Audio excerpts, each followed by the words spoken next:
আগামী ডিসেম্বরের মধ্যে জাতীয় নির্বাচন হওয়া উচিত বলে মনে করেন সেনাপ্রধান। জুনের মধ্যে নির্বাচন, উনি বলছেন যে জানুয়ারির 1 তারিখের মধ্যে নতুন গভর্নমেন্ট দেখবেন। হাউ ফেয়ার এন্ড ইনক্লুসিভ একটা ইলেকশনের জন্য দিকে ধাবিত হচ্ছে। আসসালামু আলাইকুম ভিউয়ার্স, দেশ ও দেশের বাহির থেকে যারা আমার ভিডিওটি প্লে করেছেন জানাচ্ছি আন্তরিক শুভেচ্ছা ও অভিনন্দন। আশা করি সবাই ভালো আছেন, সুস্থ আছেন, আলহামদুলিল্লাহ। তো ভিউয়ার্স, আগামী ডিসেম্বরের ভিতরেই নির্বাচন চেয়ে জেনারেল ওয়াকার জাতির উদ্দেশ্যে ভাষণ ও সেনা অফিসার্সদের এক কনফারেন্সে ভাষণ দিয়েছেন এবং নির্বাচিত সরকারের মাধ্যমে দেশের বড় বড় ও বিজ্ঞ সিদ্ধান্তই গ্রহণযোগ্য বলে তিনি এমন প্রত্যাশা করেছেন ডক্টর মোহাম্মদ ইউনূসের কাছে। তাহলে আগামী ডিসেম্বরের ভিতরেই কি অন্তর্বর্তী সরকারের বিদায় ঘণ্টা বেজে উঠছে? কি করছে জেনারেল ওয়াকার ভারতীয় শক্তিতে? বিস্তারিত জানবো আমরা রিপোর্টে। সব ভিডিওতে যাওয়ার আগে ছোট রিকোয়েস্ট করবো, যারা চ্যানেলটি সাবস্ক্রাইব করেননি সকল আপডেট সবার আগে জানতে অবশ্যই চ্যানেলটি সাবস্ক্রাইব করে পাশে রাখবেন। দর্শক আসুন স্ক্রিনে। আসসালামু আলাইকুম। আমি জানি না সেনা প্রধানের এই বক্তব্যের পর ইন্টারিম গভর্নমেন্ট বা ডক্টর ইউনূসের সরকারের উপর কতটুকু প্রভাব প্রতিক্রিয়া তৈরি হবে। নির্বাচন, আওয়ামী লীগ সরকার পতনের পর সেনা প্রধান যেদিন জাতির উদ্দেশ্যে ভাষণ দিয়েছিলেন সেদিন বলেছিলেন যে 18 মাসের মধ্যে নির্বাচন হওয়া উচিত ইন্টারিমকে আপনার এই ক্ষমতা দেওয়ার পরে। তো এই যে গেল 9 মাস সংস্কার, আসলে কোথায় সংস্কার হচ্ছে, কার সংস্কার হচ্ছে, কি সংস্কার হচ্ছে, এটাও জাতির সামনে খুব বেশি দৃশ্যমান করতে পারেননি। তবে একদিকে যমুনা উত্তাল, রাতভর ইশরাকের সমর্থকরা সেখানে আন্দোলন করছেন, অপরদিকে সেনা প্রধান জেনারেল ওয়াকারুজ্জামান তিনি আমাদের সেনানিবাসে সেনা কর্মকর্তাদের উদ্দেশ্যে বেশ লম্বা চূড়া এক ভাষণ দিয়েছেন এবং এইখানে এই মুহূর্তে জাতীয় জীবনে যে বিষয়গুলো নিয়ে আলোচনা, যে বিষয়গুলো জাতির জন্য প্রয়োজন, সেগুলোকে তিনি মুখ্য হিসাবে সামনে নিয়ে এসেছেন। চলুন দেখি তিনি কি এমন বক্তব্য দিলেন যে বক্তব্যে ইন্টারিম সরকার একটা নাড়াচাড়া খেতে যাচ্ছে। নির্বাচন কি ডিসেম্বরে হবে নাকি আগামী বছর জুনে? এখন আমরা বিএনপির অবস্থান দেখছি ডিসেম্বরের ভিতরে, বাট ইন্টারিম চাচ্ছে আগামী বছর জুনের মধ্যে। তবে আমাদের সেনাপ্রধান বলছেন যে যথাশীঘ্র সম্ভব আগামী ডিসেম্বরের মধ্যেই একটি গ্রহণযোগ্য নির্বাচনের মাধ্যমে রাজনৈতিক সরকারের কাছে ক্ষমতা হস্তান্তর করা প্রয়োজন। সার্বিকভাবে দেশে একটি অরাজক পরিস্থিতি বিরাজমান। বিভিন্ন মহল থেকে সেনাবাহিনী এবং সেনাপ্রধানকে টার্গেট করা হচ্ছে। মানবিক করিডোর, চট্টগ্রাম বন্দর, এইগুলি নিয়ে সিদ্ধান্ত নেওয়ার এখতিয়ার এই অন্তর্বর্তী সরকারের নেই। এগুলো রাজনৈতিক সরকার সিদ্ধান্ত নেবে। বর্তমান সার্বিক পরিস্থিতিতে দেশ এবং জনগণের কোন রকম ক্ষতি হোক এমন কোন কাজ সেনাবাহিনী করবে না, কাউকে করতেও দেবে না। দর্শক, ঢাকা সেনানিবাসে সেনা কর্মকর্তাদের উদ্দেশ্যে সেনাপ্রধান জেনারেল ওয়াকারুজ্জামান আগুন ঝরা বক্তব্য দিয়েছেন। বিভিন্ন সূত্র বলছে তার বক্তব্যের শুরুতে নিরলসভাবে কাজ করে দেশের প্রতি দায়িত্ব পালনের জন্য সেনাবাহিনীকে তিনি অভিবাদন জানান। এই সময় তিনি বলছেন যে সময়ের সঙ্গে পরিস্থিতি আর অবনতি হচ্ছে। আইন শৃঙ্খলা রক্ষাকারী বাহিনী, বেসামরিক প্রশাসন সহ সব সংস্থা ভেঙে পড়ছে, পুনর্গঠিত হতে পারছে না। শুধুমাত্র সেনাবাহিনী এখন পর্যন্ত টিকে আছে। 5ই আগস্টের পর থেকে দেশকে স্থিতিশীল রাখতে সেনাবাহিনী নিরলস, তারপর হচ্ছে অক্লান্ত পরিশ্রম করে যাচ্ছে। দেশবিরোধী স্বার্থান্বেষী মহল পরিস্থিতির আরো অবনতি ঘটাচ্ছে যাতে ঘোলা পানিতে মাছ শিকার করতে পারে। জাতিসংঘ কর্তৃক জুলাই আগস্ট বিষয়ে যে প্রতিবেদন তৈরি করা হয়েছে তাতে সেনাবাহিনীর কোনো বক্তব্য নেওয়া হয়নি বলেও তিনি আপনার জানিয়েছেন। এমনকি এ বিষয়ে জাতিসংঘের সাথে যোগাযোগ করা হলে তিনি বলেন, জানতে পারেন যে জাতিসংঘ সেনাবাহিনীর সঙ্গে যোগাযোগ করতে চাইলেও বর্তমান ডক্টর ইউনূসের সরকার জাতিসংঘকে সেই সুযোগ দেয়নি। বড় ধরনের অভিযোগ, কিন্তু এটা খুবই বড় ধরনের একটা অভিযোগ এটা তিনি করেছেন। এরপর লম্বা চূড়া বিশাল একটা বক্তব্য তিনি আসছে এখানে। তিনি বলছেন যে 9 মাস ধরে সেনাপ্রধান হিসাবে অভিভাবকহীন রয়েছেন তিনি এক চাতক পাখির মতন একটি নির্বাচিত রাজনৈতিক সরকারের জন্য রাজনৈতিক নেতাদের দিকে তাকিয়ে আছেন। একটি নির্বাচিত সরকার সেনাবাহিনীর অভিভাবক হিসেবে দায়িত্ব পালন করবে, যার ফলে দেশের পরিস্থিতি স্থিতিশীল হবে। স্পষ্টভাবে তিনি বলছেন যে যথাশীঘ্র সম্ভব একটি গ্রহণযোগ্য নির্বাচন প্রয়োজন। আর এত দীর্ঘ সময় ধরে সেনারা যে শান্তি শৃঙ্খলা রয়েছেন, একটি নির্বাচন খুবই জরুরি। বিশাল লম্বা চূড়া দায়িত্ব, অভিযোগ, অনুরূপ তিনি এখানে প্রকাশ করেছেন। এখন দেখা যাক তার এই বক্তব্যের পর অলরেডি যারা সেনাবাহিনীকে নিয়ে নাড়াচাড়া করছিলেন, সেনা প্রধানকে নিয়ে নাড়াচাড়া করছিলেন, তারা কিন্তু আবার শুরু করেছেন তার এই বক্তব্যকে কেন্দ্র করে নতুন করে। তবে আমরা মনে করি দিন শেষে সেনাবাহিনী বাংলাদেশের অহংকার, বাংলাদেশের গর্ব। সেনাবাহিনীকে নিয়ে কেউ কথা বলেন, কেউ তথ্য দেন অথবা জনমনে বিরূপ প্রতিক্রিয়া তৈরি করেন, এটা আসলে কখনো পজিটিভ একটা ইফোর্ট অথবা পজিটিভ কোনো ভূমিকা দেশের জন্য আনবে না। ভালো থাকুন, আসসালামু আলাইকুম।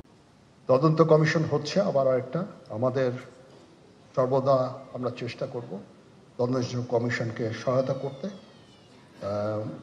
যে ধরনের সাহায্য সহযোগিতার প্রয়োজন হয় আমরা করব। আমরা দেশে একটা ফ্রি, ফেয়ার অ্যান্ড ইনক্লুসিভ একটা ইলেকশনের জন্য দিকে ধাবিত হচ্ছে এবং তার আগে যে সমস্ত সংস্কার করা প্রয়োজন অবশ্যই সরকার সেদিকে খেয়াল করবেন। আমি যতবারই ডক্টর ইউনূসের সাথে কথা বলেছি, he completely agrees with me.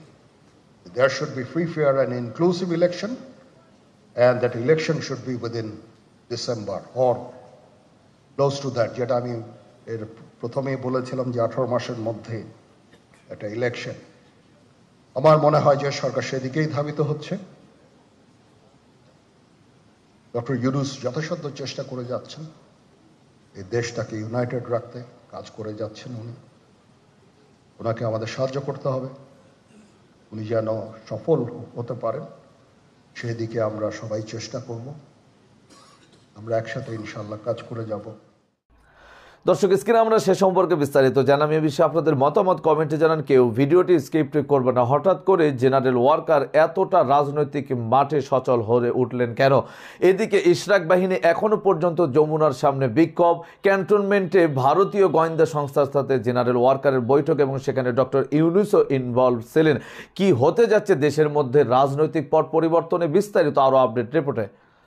বলছে জুনের মধ্যে নির্বাচন, উনি বলছেন যে জানুয়ারির 1 তারিখের মধ্যে নতুন গভর্নমেন্ট দেখবেন। মানে how dare he is just how dare he is.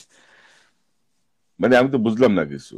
এটা এটা এটা বলতে পারে উনি ইউনিফর্ম পরে? উনি পারে না।